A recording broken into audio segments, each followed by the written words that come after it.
Hi అండి. Thumbnail చూసారుగా. Egg షెల్స్‌తో flowers చేసి దాంతో వాల్ డెకర్ చేశానండి.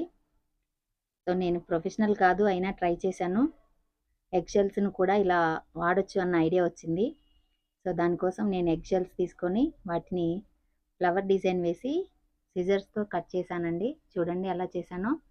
సో, ఫ్లవర్ వేశాను. దానికి సిజర్స్ తోటి లాస్ట్ నుంచి కట్ చేయాలండి. టిప్ నుంచి కట్ చేస్తే ఏమవుతుందంటే ఎగ్ తొందరగా బ్రేక్ అవుతుంది. అలా బ్రేక్ అవ్వకుండా ఉండడానికి లాస్ట్ నుంచి కట్ చేశాను చూడండి. అంతవరకు కట్ చేశాక తర్వాత టిప్ తోటి మనం షేప్ కోసం లాస్ట్ ఎడ్జ్ తోటి కట్ చేయాలి.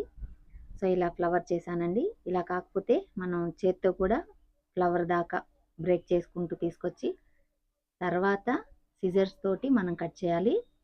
సో, కట్ చేసి మనకి ఫ్లవర్ డిజైన్ వచ్చిందాక నీట్‌గా కొంచెం జాగ్రత్తగా కట్ చేయాలండి. చాలానే కష్టపడ్డాను ఇలాంటి షేప్స్ తీసుకురావడానికి. కొన్ని బ్రేక్ అయిపోయాయి కూడా పడేశాను.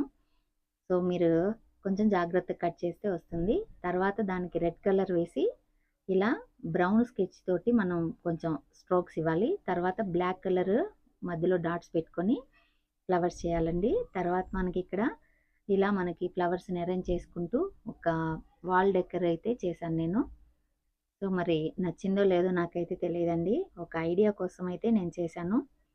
సో, వేస్ట్‌ని మనము పడేయకుండా చాలా జాగ్రత్తగా అంటే ఒక క్రియేటివ్ థాట్ అనేది ఉంటే దాన్ని కూడా మనం చాలా అందంగా ఇంకొన్నాళ్ళు మన ఇంట్లో చూసుకొని తర్వాత పడేయొచ్చండి.